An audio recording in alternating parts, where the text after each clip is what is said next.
Good morning, everyone. Welcome to the Monday, March 1st edition of the MMAOB Daily Podcast. I'm your host, as always, Adam Martin, and I'm joined on Monday morning here by Big Marcel over there in the Netherlands. What's going on, Marcel? Hey, what's up, man? Glad to be back. Looking forward to talk some fights with you again, as always. Every week, man. Every week, and I want to get more people in here because we have some changes to make. As far as the podcast goes, so maybe I'll wait, Marcel, a few minutes until more people jump in. Because there are some changes to the podcast. Positive changes, though. It's all positive. I should just start. It is my podcast, so I took a full-time job at bjpenn.com. And Tom Taylor, who's a really good friend of mine, he moved on to a great opportunity, and I'm really happy for him. And it just made sense for me to take that job. So basically, really, to be honest, it seems like a big deal, but it's not a huge amount of changes. I just get better hours right now. Instead of working evenings and weekends like I have for pretty much the last 10 years, Marcel, I get to work during the day now a little bit more. I'll still obviously be working in the evenings, but it's more day hours now, so it's great for me. Obviously, the only issue is the podcast is right now at 10 a.m.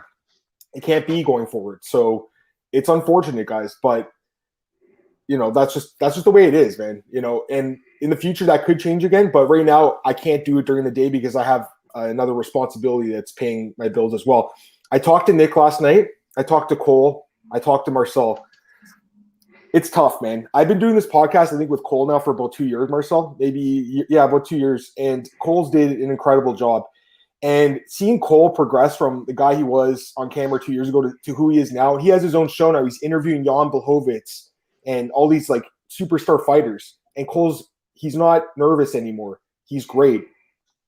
I truly believe that doing the podcast with me has helped him and me, and we became such a great team together. It's really sad to say, but me and Cole can't be doing it together going forward because he also has responsibilities during that time. So it really breaks my heart, man, because I love Cole. He will be able to jump on occasionally, but it just won't be every week. So Cole, I don't know if you're in the chat yet or whatever, man. You're going to see this. I just want to tell you, dude, how much you mean to me as a friend and as a podcast co-host. You helped so many people here, including myself, in the last 2 years. Just doing a great job with the show, man. Thank you so much, Cole. And you're welcome anytime. You know that. I've talked to you, Cole. You're welcome anytime to come back on. But, that's the unfortunate part. The good thing is Marcel has agreed to come on Monday and Tuesday. So Marcel is going to be doing Monday and Tuesdays with me, guys, going forward. The time of the podcast has changed now. It's going to be 4 p.m. Eastern time, which is 10 p.m. Marcel time. I'm glad we're going to be able to help Marcel a little bit here as well. Thank you so much, Marcel, for doing this with me. I know the time's not ideal, but it's just the only thing that works right now, guys. So it's going to be 4 p.m. Eastern time, Monday and Tuesday with me and Marcel. Monday will be the recap show. Tuesday will be the breakdown show. There's also a show on Thursday that I want to continue doing as well at 4 p.m., but I'm thinking for that show to do a rotating guest, to have a new guest every week, probably other journalists, but also I'm thinking maybe bring in some fighters and stuff too, make it really fun. So I have some ideas, guys. I'm sorry that we have to change the time of the show. It's not ideal. I'm really sorry, Cole, that we're not going to be able to do it going forward, but that's just the way it is, guys. And, for me personally, these are some really good changes in my life. This is the one thing that made me upset about everything, but I love Marcel too. He's obviously an incredible analyst, guys. And, Marcel, I'm looking forward to you, man. Thank you so much. And welcome to the team again, Marcel. Seriously, it's going to be great doing it twice a week with you going forward, man. Yeah, for sure. Likewise, man. I told you I love doing these shows with you. So, yeah, man, it sucks. Cole won't be on as much as he was because he did a great job. I always get some banter with Cole all the time, that, but just some good fun. I love Cole. He's great. Yeah, man, you guys did always a great job. So I always enjoy watching the show. So, yeah, also thanks for the opportunity for me to come on all the time. So I really appreciate it. Oh, and Marcel, we love you, man. And I talked to Nick last night. He's a huge fan of your work. I think we all are, Marcel. You're one of the best analysts in the game. I truly believe that. And I'm really, really happy that you're going to be coming on full-time, basically. Not full-time, but you know what I mean? Full-time, part-time. He's twice, Marcel, 2 hours a week, me and Marcel talking about the fights. I think you got everything I've heard from people have said that they really like being him together. So it was a natural fit. I hit Marcel up as soon as, me and Cole talked. But yeah, I'm gonna really miss Cole too, doing it every week with him, man. It really does make me sad. You get so close to people when you work with them in this business. And me and Cole are going to be friends for the rest of our lives. I guarantee that. He's going to go on to bigger and better things. That kid, he's one of the best guys already. Wait till he's 10 years in the business like me. But anyways, yeah, I mean, as far as the podcast, it sucks. But personally, guys, I'm the new editor and lead writer at BJ Penn. So for me, it's great news. And like I said, the hours are better, Marcel. It's a slight raise too. So I mean, everything's really going well right now. And just want to say thanks to all you guys. I know you're all supporters, so I appreciate it. I want to get to some comments right now. Tyler says, "Welcome back, Marcel." And Tyler also says, "Congrats on the big changes. Going to miss Cole, but the show must go on." Dude, exactly. And this has happened to me too. I used to do a podcast with James Lynch. We did it for like 4 years together, even twice as long as me and Cole did it. And eventually we had to stop doing it. Now, a few years later, now we're going to start doing it again. I should mention that. So Monday, Tuesday, Thursday, 4 p.m. Eastern, that's when I'm planning on doing this podcast. On Wednesday at 4 p.m., once a month with James Lynch, I'm going to be doing Parting Shot on his Patreon. That's the plan. Friday night at 7 p.m., Elite Fantasy, Elite Betting, I'm doing their podcast live, 7 p.m. on Friday. So I have a podcast every day now, Marcel, but that's the way I wanted it. I wanted that, Marcel. I was pushing for it. I fought my ass off for this, and I'm excited to do it. And I appreciate all you guys because I know you're, like I said, big supporters of Marcel and myself. Alexander Dorrington, wherever you do, the content and grits are great. I appreciate that, man. And like I said, I'm thinking about for Thursdays to be bringing in other journalists and possibly some fighters to talk about the fights. I am worried a little bit about harassment if we do the live chat with the fighters, but I'll just block people if that happens. None of these guys are going to say anything that are in the chat right now, but I do know that some people on Twitter will see that jump in and be trolls to the fighters. So if that happens, that's not going to happen under my watch, but that is something I'm thinking about, guys. I'm very open to ideas. I really hope the 4 p.m. Eastern time works for people. I know it's not super ideal, but I think it might be even better for some people in some ways. So just letting you guys know that. Now, Nick Westy says, 2 names I see every day on Twitter. Finally catching a podcast. Thanks to all you both. No, I appreciate that, man. I think he has a question. Okay, let's start with this. Let's just get into it now. And again, if you guys have any questions about the podcast, the changes, any suggestions, advice, hopefully good advice, but if it's bad advice, whatever, send it to me on Twitter. You guys can always hit me up, so feel free to do that. But let's get into today's show. So, Marcel, UFC Vegas 20. I'll be honest, guys, this card kind of sucked. It wasn't a great card. And, I was thinking about what to say about this card, Marcel. I'm not a hater. I like all the fighters. You know that. I like the UFC. But once in a while, you'll have a dud of a card. Just a fact. This card was not a great card, Marcel. One finish, and it was like a finish in the last 20 seconds. All the fights went the distance, basically. It wasn't the most exciting main event either. Listen, Gane fought good. He did what he needed to do. He got the win. I definitely thought he'd win this fight. He's the better MMA fighter. We saw that in this fight. He mixed it up better. One decision. I even said last week, guys, I think he could win a decision in this fight. But it was a boring fight. I blame it more on Jairzinho because he just didn't do anything, Marcel, but it was a boring fight. Dana White hated the fight, guys, just so you know. He did not have good things to say about Gane. They didn't give an extra bonus out, which is, I'll talk about that in a minute, but give me your thoughts on this, Marcel, because for me, it's like, yeah, Gane did what he needed to do. He looked good, but it was a boring fight, in my opinion. What do you think? Yeah, it wasn't a friendly fight, right? But I think Ciryl Gane did what he had to do. Like you said, he kept distance. He hit Jairzinho with some shots, and he kept the distance. He knew that if Jairzinho could close in and he could land a shot, he could put him away. So we have to take in mind that it's only the 8th professional fight of Ciryl Gane's career, and he's now probably in the top 5, top 6 in the heavyweight division. So that's big, and I'm kind of disappointed in Dana White saying that the kind of a disrespectful way he was talking about the fight, and also about Jairzinho. He's like, you saw what Francis did to him. I'm like, it's not like because Francis did it that everybody can do it, right? Because Francis has that insane power, and Ciryl Gane, it's only 8 fights in his pro career. He had some kickboxing experience, but still. Yep. And I mean, this is just a good. How do you say that? For me, it's a good performance from a young prospect against a more established guy already in the division who showed that he got knockout power.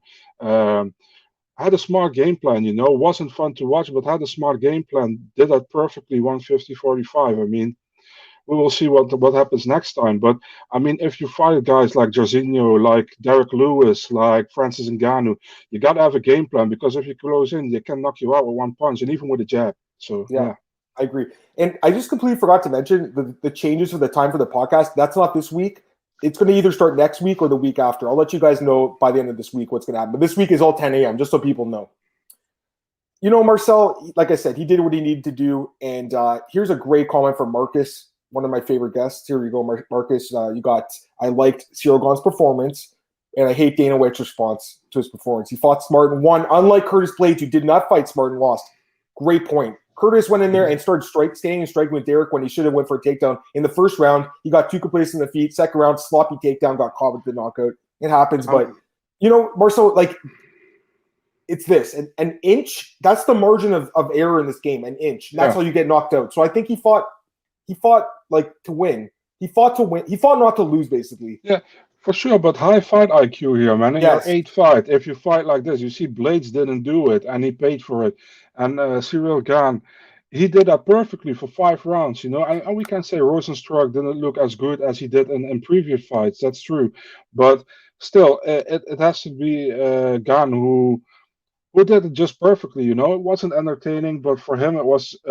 Listen, if he lost this fight, he was back in the top 10, top 15-ish kind of spot over there, and he would have probably got somebody like Arlovsky or Olenek or some like veteran guys who are literally almost on the way out. Yep. He would have got these kind of guys. And now with a win over Rozenstruik, he's in the top 5. He can fight Lewis. He can fight even Blades. He can. It's just wide open. I was thinking. So, what fight I was thinking, Marcel? I like the Volkov fight even more for me too. That's I kind of prefer it over the Lewis fight. Not that the Lewis fight's bad, because that makes a lot of sense too. But I'd rather see him fight Volkov. I think this was a good fight by Gane, but I think he does need a little bit more seasoning. I don't think it's a bad thing for him to take a few more fights before he fights for the belt. And Volkov is a freaking monster. Sure. That's a tough fight, Marcel. He might get knocked out in that fight. I really like Gane, guys. He doesn't have as much power, I don't think, as a guy like Ngannou. So Dana's criticism, like Tyler says here, is just, he got in there and got the win. He was smart. He fought smart. Here's Nick, what he says. When a fighter's winning, it's up to his opponent. I agree. Jairzinho, he went and apologized to the fans after Marcel. He's like, I don't know what happened. He couldn't pull the trigger, Marcel. He's a good dude, man. I love the guy, but he had a bad fight, and he says it. I had a bad fight. I'm sorry. What else are you going to do? He screwed himself. I mean, they're going to look at him as a gatekeeper now after this fight. They're not going to look at him as a top guy anymore, Marcel. Mm-hmm. And I knew Dana White hated that fight. I knew he was going to hate that fight, Marcel. And to be honest with you, like I said, it wasn't a great card. Like, there wasn't any finishes really. So Dana White's probably watching this and is like, oh man, this card stinks. And then the main event, he got the big boys in there. He's been hyping up Gane.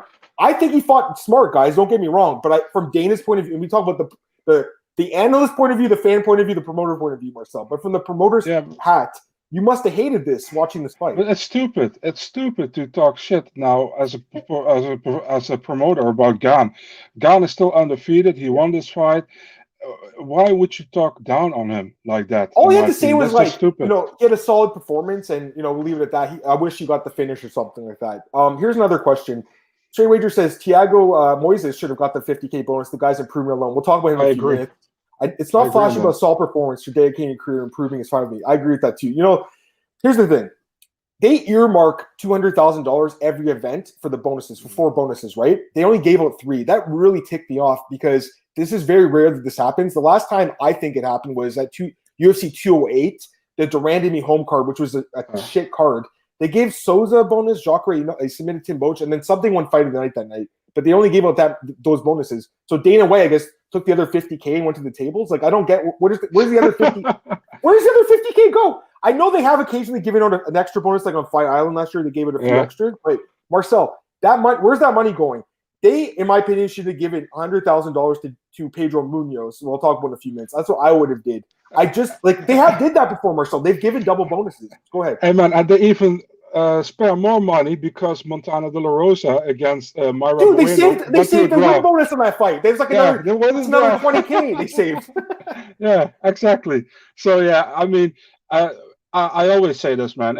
If there was an event that kind of sucks with performances, okay, give 2 bonuses, give 3 bonuses. But next event, if you have like 6 good finishes or something, then also give 6 bonuses. You know what I mean?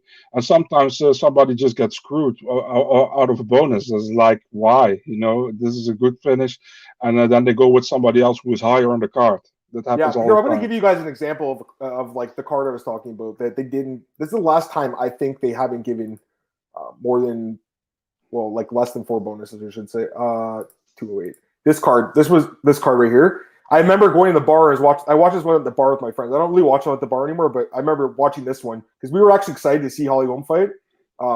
But man, that fight was terrible, and also your girl hit her in the head after the bell at least twice, bro. So that was cheating. She cheated, bro. She should have got points deducted for sure. That fight was true, but she still won. Yeah. If she didn't get the points deducted, she won. So by the way, I'm gonna sound really ignorant right now. When they said that she was the first black champion, that kind of like surprised me a little bit the other day on the broadcast. Her dad is from Suriname. Oh, Suriname. Okay, cool. Me and my fiance, we were actually wondering that. So the same place as Jairzinho, actually. It seems like a lot of people go to the Netherlands after. But look at this card. It was look how shit this card was, guys. It was garbage. Decision, and these cards. Look, they're all wrestling-based fights, Marcel. Like Islam versus Nick Lentz and like Wilson Reyes. These are all like lay-and-pray fights. Can you remember? I was ill as hell that week, and I stayed awake for that card because I definitely wanted to see the main event. Yep. And it was oh man, it was so awful. And I also remember that it was not basically the fights, but came through to that card. And I remember that they had a lot of fight announcements on this card as well. So I was making these pictures and putting them up. I was like, oh my god, man, hurry up, And then the main event. Main event was kind of disappointing. I still think the Randami won. If she got points deducted, she wouldn't have won, of course. But I think without the point deduction, I had a 3-2 for her. So I mean, it wasn't the best card ever. And by the way, the Randami is a very common name in Suriname as well. There are a lot of Dutch people or Suriname Dutch people who live here in the Netherlands with the name the Randami. So it's a very common name as well. Yeah, and like I said, only 3 bonuses. Dustin Poirier, Jim Miller. Okay, this is a fight you guys should go back and watch because everyone's like, calf kicks are new, they're brand new. This fight is a great example of calf kicks. Jim Miller kicked Dustin Poirier in the calf in this fight, and he went to the majority decision with Dustin, who is a much better fighter. So that's a good fight to watch, guys, if you want to see some calf kicks. Because I remember that fight, Marcel, and I used to train at the gym. I went to the heavy bag the next day and just kicked the heavy bag, kicked the shit out of that heavy bag. I used to love doing that. But anyways, it was a bad card. And Anderson, by the way, I bet on him that night. He definitely lost that fight. And then Souza had the only finish. It was like garbage card. But for me, it's like I would have given Jacare $100K that night. I reward a guy. Hey, you guys didn't do this. Look what the guy did. Like just like Munoz and Mayra, you guys didn't want to fight. Like on this card, here's 100,000. I'm not saying Marcel that Gane and them didn't want to fight, but for me, I would have given Gane the bonus too. By the way, but Dana obviously wasn't going to. I'm just saying if they didn't, then I would have given it to Munoz or to Moises or someone. Because they do give bonuses out to guys that win decisions once in a while, usually for the 5-round decisions, though. I don't know if they've given one for like a 3-round decision. I remember Ferguson against Josh Thompson. Yes, he did. And you know what? He beat the crap out of him, dropped him. Yeah. I remember that card because I parlayed him with Holly Holm, who beat Marion Renault. Yeah. That was in San Diego. And then I put the money on, and my boy Malky Kawa was trolling me on Twitter, the agent Malky Kawa, because I put all my money on Todd Duffy to knock out Frank Mir, and Frank Mir knocked Duffy out in like 20 seconds. I remember that. And Malky was like, why would you put that much money against my boy? I definitely, that was stupid. I don't do stupid bets like that anymore. It was a midweek card, right? I remember. Yeah, I think it was Wednesday night or something. I don't bet on guys like with no chin like Todd Duffy anymore. Love you, Todd, but no. Alex, he's talking about the Durand fight. Yeah, it was bad. Boring guy says he has a Munoz Gane Ankalaev parlay. Enjoyed the card. Nice job, man. You know what? For sure. I mean, if you're watching a card and you're winning, it definitely improves it. I was down a little bit on this card, like small, but I was down a little bit because of the Mazzo fight, which we'll talk about. Alex talks about Ankalaev. Let's talk about him now. Magomed Ankalaev wins the decision over Nikita Krylov. I mean, the 29-28 is obviously the right scorecard. First round was Krylov. He was very mobile. He looked good, Marcel, but I think he kind of tired himself out a little bit. And then you saw Ankalaev, just a stronger guy, takes him down, kind of beats him up the last 2 rounds, controls him, wins a clear decision. 6 straight wins. He calls for a top 5 guy. I'm thinking, I know he's not the top 5, but he's actually ranked 7. Volkan Oezdemir would be a great fight, I think, because I think he would push that fight. If not, maybe the winner of Yuri and Dominic. But I think this guy is legit. So what do you think? Yeah, the problem with Ankalaev is that he would have been already in the Rakic kind of era right now if he didn't drop that submission loss to Paul Craig probably in his UFC debut, because that is why the UFC was so hesitant in his 2nd, 3rd, and 4th booking. I think he's on a 6-fight win streak now. I think with 2 wins over Kutelaba, the last one now over Krylov. So I mean, I'm really high on the guy. I was already when he was at the WFCA, when he came over to the He knocked out UFC. Grisham in WCA, right? WFCA. Yeah, he was champion over there as well. I think he's a really good fighter, really complete fighter. But yeah, I like to see him against a top 5 guy, man. I mean, why not? I mean, the light heavyweight division is. I don't mind. To me, it kind of lacks contenders right now, man. Yeah, Right. Glover Teixeira has won, but he's already 42 or 43, and the UFC keeps him waiting. Before you know, he's 56. So I don't know, man. I like it. I don't know against who maybe against the loser of Santos and Rakic would make sense. I don't know if that's a fight, or maybe That's a good idea against against who was Anthony Smith again booked again. Against Jimmy Crute, maybe against the loser or the winner of that one. I don't know. Again, we don't like the rankings, but it's just good to look at as reference. So Glover obviously is going to get the next title shot, and then you got Santos or Rakic. But I think they're probably going to fight the winner of Reyes and Prochazka. Probably that's what I'm thinking. The winner of that fights that. Yeah, that's why I was. If Ankalaev one of the losers of those two fights. Sure, but I was thinking, why not Oezdemir though? He's ranked right above Karl. It's not like he had an amazing. It's not like he had an amazing performance, guys. Like, he had a good performance. It wasn't amazing. He did what he had to do. Again, Marcel. But to me, it was like it wasn't his best. If he had knocked Krylov out, I would have said give him, Dominic or Thiago Santos. But he didn't. But did you? Go ahead.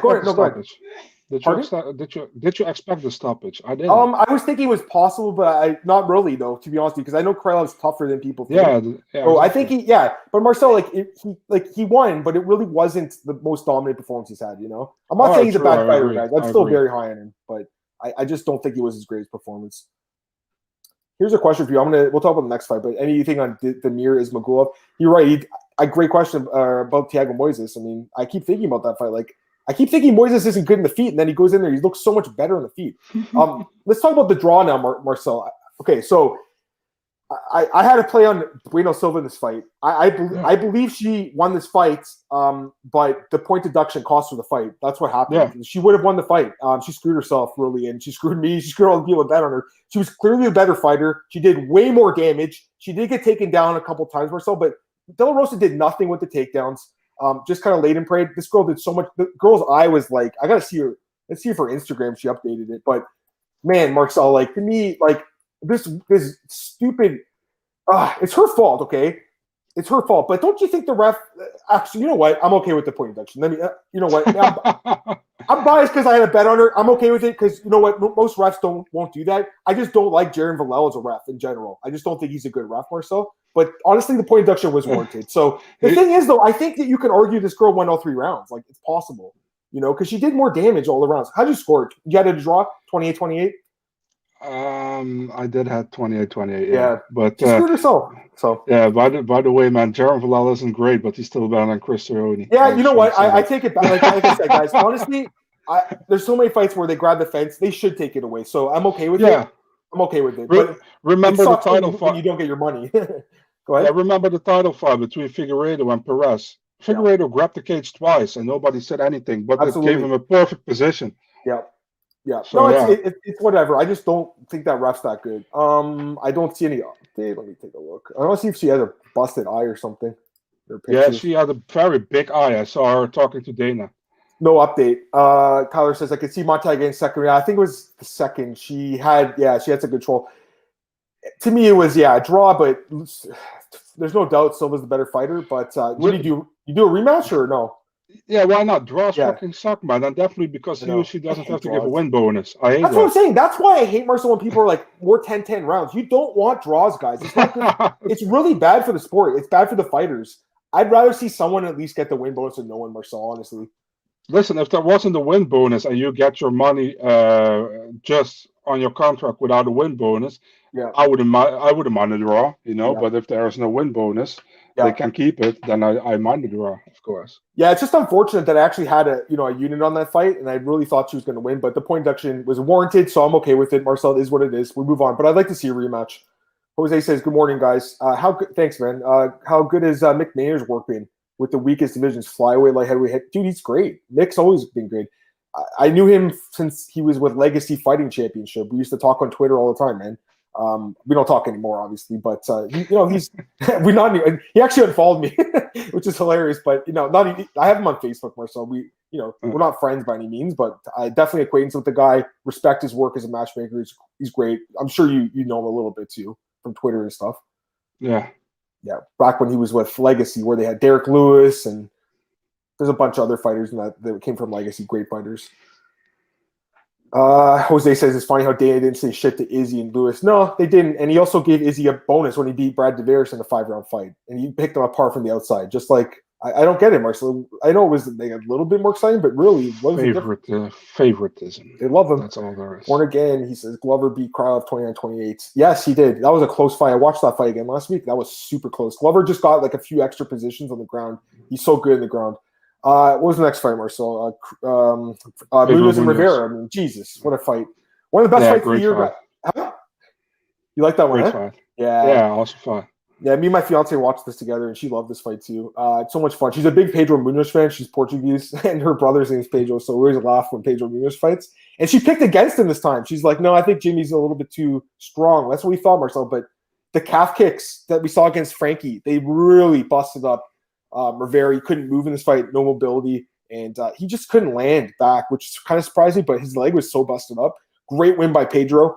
I believe Pedro Munhoz is the most underrated fighter in that division. He's ranked number 8. Are you fucking kidding me? How is he ranked number 8, guys? He beat Frankie, in my opinion. He also definitely beat Cody Garbrandt. We saw him knock him out. Cody's ranked number 4. Frankie's number 5. Why the hell is this guy ranked number 8? He's so underrated. He should be a top 5 guy. He's only lost to really the best guys in the world, like including Aljamain, who schooled him, but Aljamain's amazing. What's next for Pedro? Marcel, he called out TJ Dillashaw. I think that's a great fight. I would love to see that fight. What do you think? I don't think TJ is interested, but I really like to see that fight as well.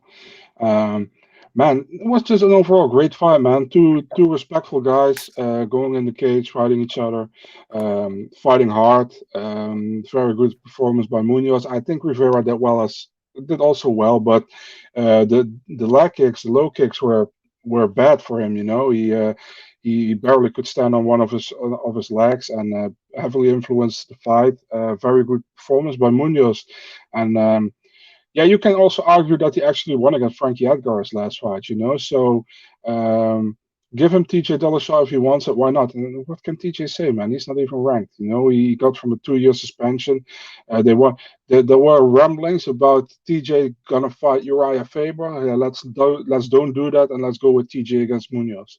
Yeah, Munoz is great. I love him. And Tyler says he's underrated. He's super underrated. Like I said, dude, right now he's ranked below Marlon Moraes, who I think, he's his training partner. He won't fight him, but he would knock him out quickly, I think. That would be a bad fight for Marlon Moraes. I think he would probably be Aldo at this point too, maybe. I think that would be a good fight, Marcel. Munoz versus Aldo. That's a great – Aldo has a matchup coming up or no? I can't remember now. No, I don't know. He fought Vera, but that would be a great fight, wouldn't it? Pedro Munhoz versus Jose Aldo. That'd be a fun – the kicks – calf kick for soccer kick. It'd be a lot of fun, man. I don't know what this is. Attack on Titan. Is that a promotion or what is that? Attack on Titan. What was the question? Oh no. It's a Japanese animated series. Never mind. He's asking you, Marcel. I thought it was like a promotion, like in Russia or something, like Attack on Titan. Kevin Krumman, Caceres. I'm gonna get this comment from Marcus. He says, even though Caceres won puzzled by his performance, it didn't want to get the submission. Dude, I agree. He just fought to win, but he did what he needed to do. Kevin Kroom was another guy I thought would win as a dog, but you know what? He gave us a fight, guys. He gave it a dog fight. It was a dog fight, man. They were fighting for position, but the guy gassed out really badly, and Caceres was basically – I think the stat had he stopped 15 of 16 takedowns overall, and when Kroom finally got that takedown, Marcel, he worked so hard to do, he just laid him for it. He did nothing. So Caceres won that fight, obviously, guys, and I thought it was a solid performance by him, Marcus. I mean, that's a kind of a tough matchup against this greedy grinder kind of guy. I don't know what's next for him. What do you think? Because he's won, I think, 4 in a row, if I'm not mistaken. So is it time for a top 15 guy for Caceres? Like, do you think he'd get someone ranked at the bottom of the top 15, Marcel? I don't know, to be honest, man. Like I said, I expected Kroom to actually win, man, but it's so hard, man. He won against Roosevelt Roberts in his debut, a short notice, and that was in the first round. And it's so hard to measure upcoming fights. If a fighter wins a fight in the first round, you don't see the second and third rounds. And he was heavily gassed in that fight, man. And I think Caceres did perfectly. The thing with Caceres is every time he gets a real step up in competition, he loses the fight. Yep. So for me, it's very hard. But I mean, Listen, man, we got Thomas Almeida against Sean O'Malley coming up. I mean, it wouldn't matter to me if he wins the win, or if he fights the winner of that fight. I thought he's fighting at featherweight now, though. Didn't he move up? I thought this was a 140. This is 145. This one. Oh man, that's okay. That's okay. You know, I'm looking at it's okay, Marcel. That's one of Marcel's rare forgets. I'm looking at the rankings. Movsar Evlov is ranked number 15. That would be a good fight because you know he stopped 15 takedowns in this fight. I'd like to see the wrestling matched up. You don't think? Nah, man. I think Movsar Evlov barely got by Nick Lentz. He won a split decision. It was close, Marcel. I think it was clear 29-28. Yes, I agree, but it was a competitive fight against a guy who just retired. I don't know. Like, I think he's really good. That's why, you know, he's number 15 now. Heck, what about Barboza? Someone suggested that. I saw someone say Barboza. I don't know if he would take that fight because he's a bit older. I don't know if he would cut to 145 to fight Caceres, but it'd be a good fight too. Why not against, for example, why not against Timur Valiev or against Julio Arce? Bro, he's at one. Is Valiev back at 145 now? Yeah, man. Yeah, but you're confusing me, Marcel. Valiev just fought Jones at 140, 135, 140 or something, right? He's back at 145. Yeah, but his last fight was 145. That's right. Okay, how about Shane Burgos then versus Alex Caceres? Where was Shane Burgos, number 12? I think Shane Burgos deserves a better fighter than Alex Caceres, to be really honest. Bro, he's won. He has so many wins now. He's got 4 straight wins, 5 of 6. Yeah, but against who? That's true. No, I agree with that too. Yeah, we'll see. I mean, he might get a top 15 guy, but if he doesn't, it wouldn't surprise me. Okay, let's go to the prelims, Marcel. What's the next one up here? Let's see. The next fight. Moises. Yeah, Moises. He looked good, man. He did what he needed to do. Hernandez is kind of overrated at this point, you know. And you're right. Like you said last week, the fluke with Dariush. I watched the fight again just to see if you were right. You're probably right, just so you know. But this guy, I don't get him. I just don't understand him, man. He had this weird ass stance, by the way. He's like bent halfway forward. I don't understand. He's getting boxed up. Moises looked good. His takedown defense on point, and his striking's really good now. He beat Bobby Green, beats Hernandez. He's a guy that probably could get a top 15 guy soon. You saw what Hernandez posted after the fight? What he said he thought he won? He said, watch the fight without the commentary and tell me I didn't want 2.5 rounds of the 3. I think he won, one round maybe. I can't. Yeah, maybe the first. Yeah. Like he won probably the first. I can't remember. I had to go back and watch. Moises won the fight, so whatever. Yeah. And he looked good. You know, and it's weird. It's funny because I remember last week when I was looking at these odds, and that was one that stuck out to me first. And then I went back and watched it. It's like I didn't like what I saw, but he's improved. He's got better. So the tape kind of lies because he's actually getting better, Marcel. He's only 25 years old. So I thought he looked really good. And someone said earlier that maybe he should have got a bonus. I think that would have been fine too. And Jose says, do you know how many times they get tested? Oh, sorry, go ahead, Marcel. Go ahead. You know what? Let Alex Caceres give him Lerone Murphy. Lerone Murphy, that's a great fight. I would love this. Great fight. Jose says, and put it on Fight Island. That'd be fun. How many times fighters get tested in Vegas cards? Crazy me to come back. They pause. I think 3 times. I think or something. 4 times. Like there was a image that was released a few months ago. It showed like where they get tested. They get tested even more on Fight Island, but in Vegas they do get tested. People can also think about you also have a lot of false positives, you know. Yes. And if you have a false positive, they're not going to take any chance, you know. Yeah, exactly. So you just get pulled off the fight if it's close. 2 fighters infected in the cage with referee, everything. Yeah, it's for sure. Border Game, by the way, said Munoz should have called out Cody or Font. Yeah, I mean Font's another guy, number 3 in the world, and he doesn't get talked. He's actually, you know what? He might be the most underrated guy, Rob Font, because he really is ranked number 3, and no one talks about Rob Font. Okay, this next fight, Marcel Mazzo. Terrible performance by her in this fight. Yeah. She looked good for about 2 minutes. She was kicking Davis. She caught the kick, took her down. And once the fight went to the ground, this girl was completely out of her element. Just Davis kind of stayed in side control. Second round, she kind of outstruck her. The old vet had some tricks up her sleeve. I'm just disappointed by Mazzo. She just didn't look good at all in this fight. What did you think of this performance? Man, I picked Mazzo to win this fight before, and I thought like, hey man, I had a good pick, you know. First 1.5, 2 minutes, I think, oh nice, and then I saw Davis taking her down, and she didn't come. I was like, fuck, she's not gonna go any. Davis gonna grind this out, you know. We all know how Davis fights. She's tough, And when she finds a way to win the fight, she will win the fight in that way, So I knew second round when she got taken down again, it's over. She's not Mazzo's not going to win this. So good performance by Davis, man. She came back to 135, right? Mazzo was her debut at 135 in the UFC, coming up from 125. So for Davis, a good win, I think, against a young prospect like Mazzo. And for Mazzo, it's a setback in my opinion. It's not a good one. We saw Mazzo is good stand up, but the ground game is still not very good. We also saw that against Marina Moroz, I think, a few fights ago. So I wonder what they're going to do with Mazzo right now. They're probably going to give her a below top 15 girl, and they're trying to build her up again. For Davis. I see Davis not more. She's probably getting. She will be a top 10, top 15-ish in the bantamweight division again. I don't see her making that run to the top 5 again. Sorry, I know it's your countrywoman, but that's. No, I agree with you, dude. I thought she would not before this fight. She looked good in this fight. I gotta give her credit, man. I was wrong about. What's funny, right? Like I was so hard on myself after this one because I'm recommending people to bet on people. Like I want to get these right. I'm so hard on myself and. My fiance is like, Adam, she's like, the 9 fights, you got like 7 like bang on in your breakdowns. Like you really broke them down. And then this fight was one you just didn't get. I was like, you're right. So and the Hernandez one. I pretty much broke down everything else really well, but those 2 fights I just didn't break down well. I just didn't give Davis enough credit with the grappling, obviously. Listen, I've been so successful, Marcel, with her fights in the past, picking them correctly and over the years, and I just got this one wrong. Mazzo's just pardon?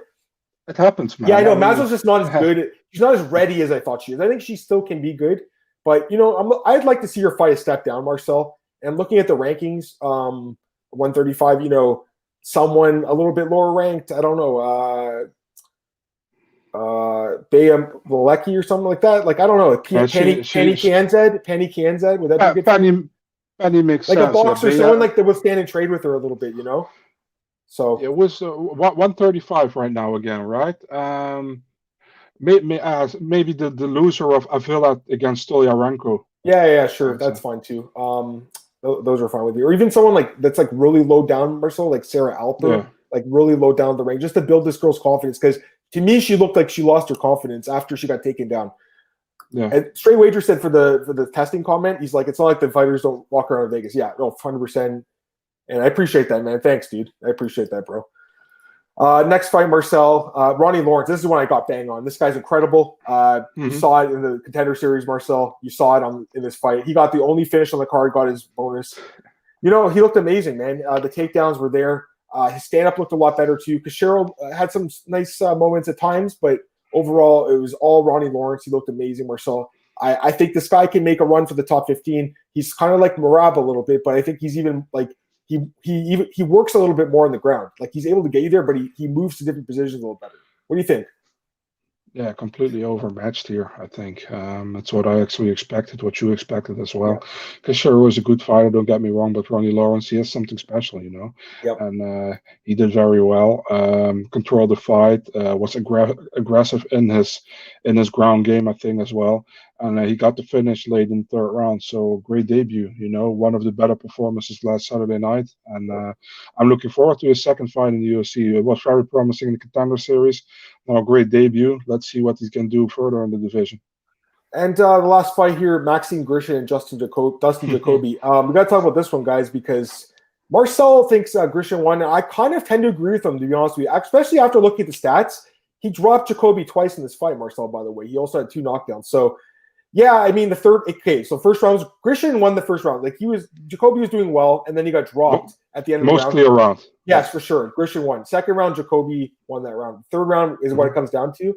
Jacoby did have more calf kicks. He did, and the judges are, I think, in love with him. I think everyone is, but I thought Grishin landed harder punches. I think he did a little bit more explosive movements in that third round. So I would have given it to him, but.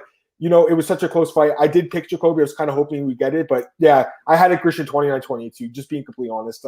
But it was close for us. So honestly, it could have went either way. But I was expecting a split decision. I was kind of surprised it was unanimous. What did you think? Yeah, I'm not going to shout robbery, but I think I don't see how you can give Jacoby round one or round three. I think Grisham won round one, and he did more damage in round three. You can Yeah. give a lot of leg kicks or low kicks, but if the damage is more significant that the opponent landed, I think you have to give it to Grisham, So that's why I had him round one or round three. I was kind of surprised, to be honest. I thought it would definitely be a split decision because always one referee fucks up, but or judge, sorry. But all three for Jacoby, pretty weird to me, to be honest. But I had it for Grisham. I thought he won 29-28, didn't got it. So, yeah, what can you say else? I think there was some people thought Jacoby won, some people thought Grisham won. I think I saw it the right way, but people will disagree with it, Yeah, it was a close fight, but I think he landed the harder punches, and we're talking about damage. That's how it's supposed to be scored on. The kicks did a lot of damage too, though, so it was close. Anything else from this card, or can we move on now? We can move on, I think. Peace to that card. Okay, Marcel, let's talk about Masvidal. I'm going to pull up an article here that I wrote yesterday. Yeah. He had an interview with Boxing Express or something. He did commentary for the Canelo fight, I believe. Canelo knocked that guy. He finished him via retirement, I think, in the third round. I didn't watch the fight. I heard about it, though. He just beat the crap out of that dude. He was like minus 5,000 favorite. Masvidal confirms Kamaru Usman UFC title fight targeted for September. Wants future big days in boxing. I'm going to read the quotes here. Here's the interview. He said, "Right now, I'm focused on me fighting for the belt, which is going to be in August or September. Actually, September. We just got word on this. So you're like the second person that actually knows right now. That's just how luck works, man. A lot of MMA media sites are going to be mad I dropped it on two on yours first. Boxing of all people. They're going to call me a traitor, but that's all I'm worried about." And then he said, "I love boxing. Boxing gives me paychecks. You know what I mean? They pay out more." So basically, he was saying like he's going to do this fight. He wants it with Usman. They all want it because of the money, but he wants to do boxing in the future. That's essentially what he said. But he's saying that they're going to fight Usman in September, which is 6 months away. So are they going to be on The Ultimate Fighter as coaches? Are they doing a live season of The Ultimate Fighter? That's what I'm thinking they're doing. They must be doing a live season. What do you think? Yeah, that's most likely. You know that if that fight is going to be in September or in October, then there will be a Ultimate Fighter season. But man, I don't believe anything until it gets confirmed. With Masvidal, I saw so many rumblings with Masvidal the latest few months. Nothing came to fruition. So and I haven't heard Usman or his management about this fight yet, or that he confirmed it or anything. So let me see first the confirmation from the Usman side before I get not even hyped. I'm not even hyped about this fight, man. I think it's happening, bro. I know, but it's super unnecessary. So I mean, we don't need this fight again, in my opinion. But it's gonna happen. I know it's gonna happen. Yeah, and he's gonna have a full camp. But what about the Ultimate Fighter though? Do you think they're gonna do a live season? That's what I think is happening because he said it's gonna happen this summer. They do 12 weeks of the show and then they fight in September, right? That makes sense, doesn't it? Yeah, true. By the way, yeah, true. But by the way, it's crap. He's having a full camp. He had a full camp, man. He just got he took the short notice fight, but he wasn't training all the time for Usman, man. It's such a weird kind of thing, I know it's going to happen. I don't hate Masvidal or whatever. I actually like to do it, but I don't think he should fight for a belt right now. Yep. So I think it's going to happen, guys. I'm not excited really necessarily about this fight necessarily because, he hasn't fought since they fought. He hasn't got a win. If he had gotten a win over like even Woodley, I would have been like, all right, at least he's got a win now, Marcel. He lost the fight. Let's put it this way. I'm more excited for Nunes against Anderson upcoming Saturday. I mean, I would give Masvidal a much better chance against Usman to win. But, What's Cameron talking about? You're talking about Jacoby and Grisham, or you're talking about Usman Masvidal? Because Usman Masvidal wasn't good. You're right. I agree. And Borges says bad precedent. Yeah. I don't know if he ducked Colby. I don't know what happened there. I think the plan was to do Colby and Masvidal on the Ultimate Fighter originally, and they just changed their mind, and now they're going to do Usman versus Masvidal. That's what I think. I'm not sure what the Ultimate Fighter, but it makes sense to me, Marcel. They keep teasing the comeback, and that would be a big. It's so dumb that they keep talking about that Ultimate Fighter, because then we get this fight, so we have to plan it like in October or September because we want to do the Ultimate Fighter first. I'm like, listen, man, the Ultimate Fighter is fun, but do we really have to wait for a certain fight because you want to do the Ultimate Fighter first, man? I hate that too. Yeah, I hate it too. And half the time, guys, I don't want to jinx anything, but half the time these fights get canceled after the Ultimate Fighter. Like JDS and Brock Lesnar. I want to see that fight. That would have been a good one. Ortiz Liddell 3. Yeah, there's so many. I mean, if you just go through, Chuck Liddell, because he fought Rich Franklin after in Vancouver. Let's go to your page, Marcel. Let's pull up Mr. Marcel's page. We'll go through a few fights here. We can't go in depth, obviously, guys. We'll pull up some fight announcements. Oh, well, I'll take this comment. Nick says, people think Gilbert stunned Usman with shots that Jorge can KO him. Power's not comparable. Honestly, I was dumb and picked Masvidal the first time because I thought he could catch Usman. Even with the camp, I can't. I'm not picking against Usman. I'm not picking anyone against Usman. So it doesn't matter who it's going to be. I'll look into that fight again, but there was not much to take away from Usman's performance or Masvidal's performance. He landed like a couple kicks, I think, and that's it. Carwin Roy Nelson. They did coach tough. Man, that was going to be a fun fight. I think a lot of people were really just because it was a fun fight between two bombers. Okay, we'll go to your page here, Marcel. But some of these I'm not gonna. I'll tell you the ones we'll talk about, okay? Because some of them aren't that great. This fight, Alan Badeau, Rodrigo Nascimento will pass on that one. This fight we got to talk about Yan Jinan against Carla Esparza. I'm surprised it's not in the same card as Rose and Zhang. I thought that it would be as insurance. So are they going to put Tatiana on that card or something? Like I don't know what's. Just in case someone gets hurt, right? Because it could happen, or Rose pulls out. Like it's possible. I love this fight though. Definitely number one contender fight. Winner gets a title shot, 100%. Love the matchup, Marcel. I definitely favor Yan, but Carla's looked great. So what do you think? Yeah, it's almost a classic stand-up fighter against a grappler, right? We got Yan Jinan, who loves to stand and fight, kickboxing. Carla Esparza, heavy wrestler.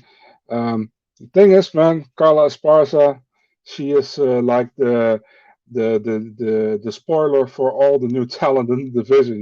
She grinds hard on them and she wins a lot of close decisions. So I don't know, man. I think if she can get Yan Jinan to the ground, I think Yan Jinan will be in trouble against Esparza. If she doesn't get her to the ground, Yan will win.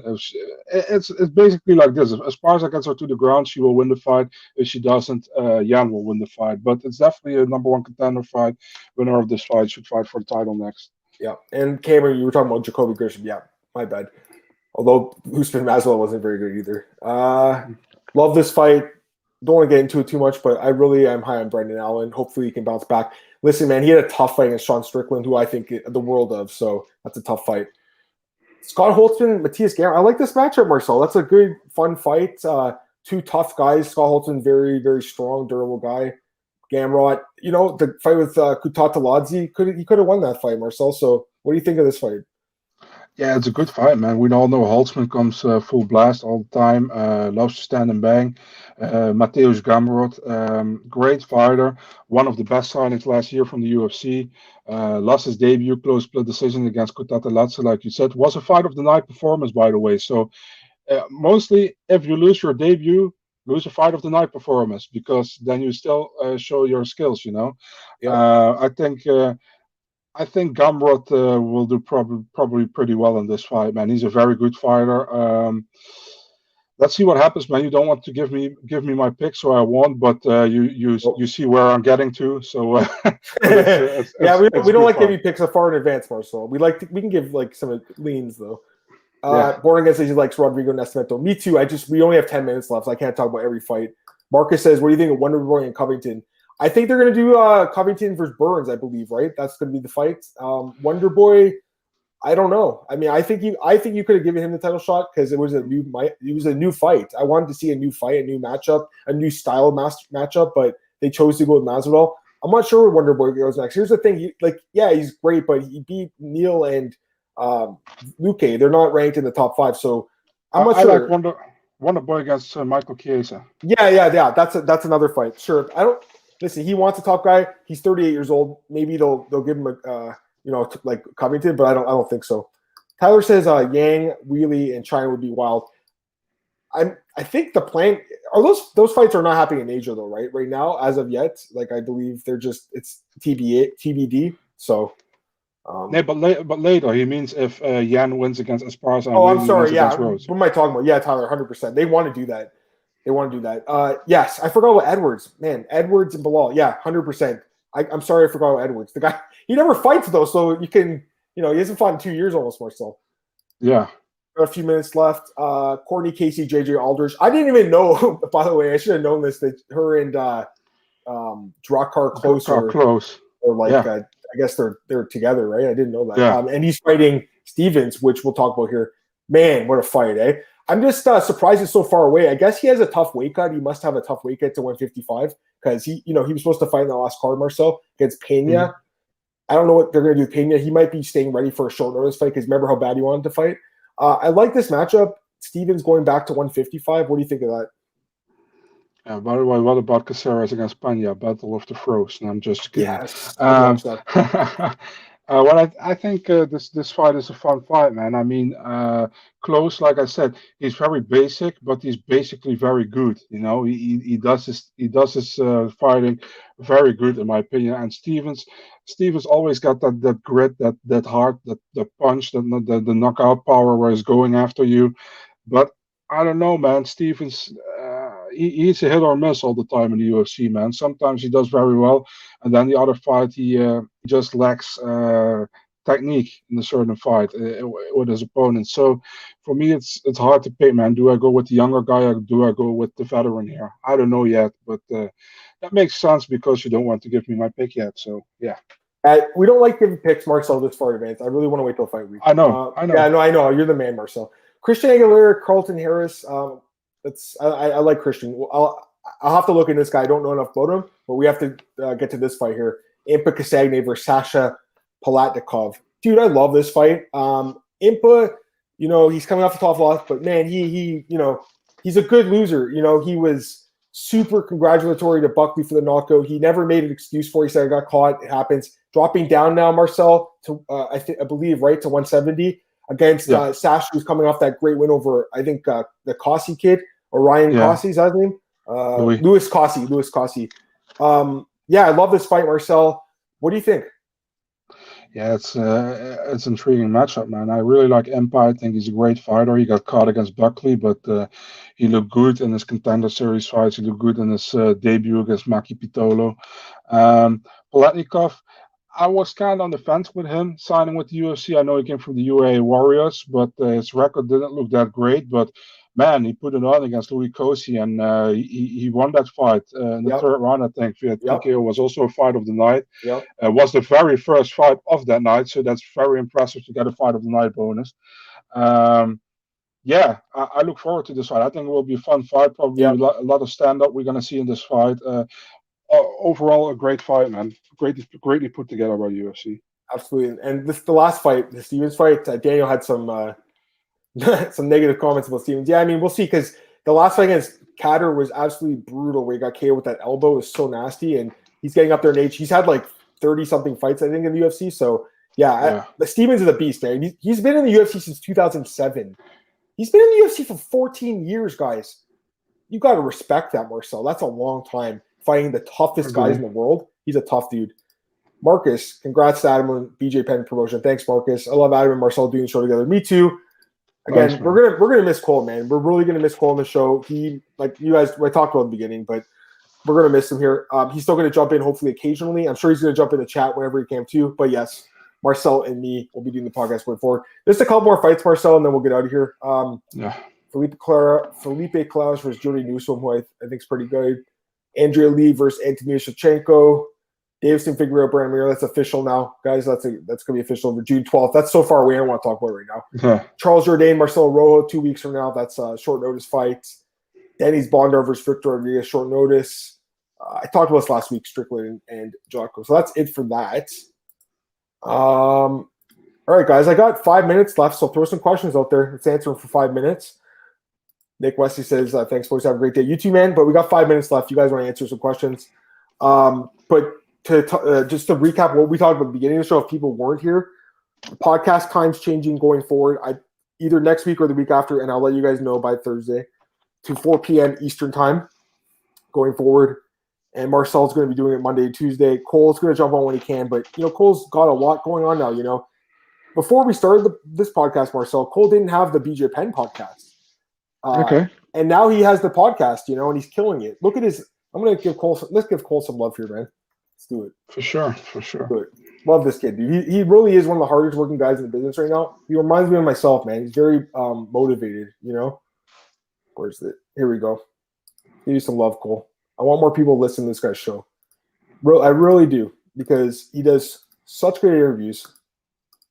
And this is what he's got coming up this week. The 30th episode of Just Scrap Radio on BJ Penn goes live tomorrow ahead of 259. Look what he's got. Blachowicz, Dober, Kenny, Phillips, Elliott. That could be 5 winners right there too, potentially. So, yeah, that's awesome, man. But, yeah, Cole is awesome, and, you know, hopefully he could jump in.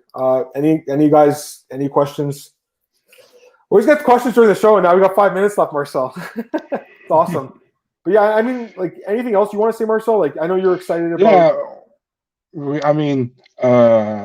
I really don't want to plug anything, but you should. Please plug yourself. Yeah, we broke some nice Bellator fight news. I think 2 fights. We broke April 2nd. You get Magomedov fighting Jared Skogans, and on May 7, you got Patchy Mix fighting James Gallagher. So I think those are two pretty big fights, I think, in bantamweight division. So yeah, I wanted to say that. That's basically what I want to say. What do you think about those matchups, Adam? I have to look into them more, Marcel, but I do like that bantamweight fight. That's a fun one for sure. Nice job breaking those news. And Tyler says thoughts on the consistent 5-pound weight misses. I think their guys are cheating, trying to gain an advantage and hold the guys down. I want to plug some stuff too, actually. This is a good opportunity because I feel like we're always talking about stuff. Let me plug some stuff here. This is a new website I'm writing for, guys. It's called Elite Sports Betting. This is the website right here. Now, it is a subscription website. I think it's $20, but you get everything when you join this website. And also the daily fantasy as well. I'm going to go to there right now. So I had my article on MMA. I'll pull it up here for you guys. It's behind a paywall, but it's over now, so it doesn't matter. Here's my preview, guys. I'm going to show you what I did for this card last week. And it's not like, you know, my picks were all correct, but you guys can see how much work I put into this. Every single fight, Marcel, I went in-depth in. Every fight, dude. That's what I'm doing here for these guys. I'm doing in-depth, super in-depth breakdowns for every single fight. That's what you get when you go there. So, you know, you guys know how much writing I do. Otherwise, I'd love to see some more people subscribe to this, man. It'd be sweet. So, love doing it for them. Plug some other stuff here, Marcel, MMAOBdaily.com, the home of the podcast. And I'm continuing to stay at Oddsbreaker. I talked to Nick, and we're so happy we still got the podcast. I'm going to see if we can do about the artwork. Maybe we can get something updated to have your name on too. I'm going to see what we can do, Marcel. You know, even if we have to pay for it, get someone to do it. Because if you're going to come on full time, I'd love to see that. So we like that. And then staff picks, Marcel is in first place still. BJPenn.com. I'm going to plug this to you guys. Brian is first place, man. Brian's doing well, man. I talked to Brian yesterday too. BJPenn.com. And yeah, this is going to be the new home. And Tom, you know, Tom worked there. Tom did this 5 years. 5 years he was there as the full-time guy. And yes, I'm actually working Monday, Marcel, to Sunday actually, because I'm going to be. Or sorry, I'm taking Saturday. I don't work obviously there, but to watch the card. But yeah, I'm going to still work Sunday too. So for now, if that becomes too much for my kids' board, maybe that'll change. But I love the Monday to Friday. I'm very blessed, man. Very happy about this. So all those places, and then I got some other places. I got some other things in the work too, which is crazy. So things are going really well for me. Things are going well for Marcel now, better now. I hope, Marcel, after we got you on here. I know you already like doing it, but hopefully you like it better now. But yeah, I'm excited about it. And we'll take these last 2 questions, guys, and then we'll get out of here.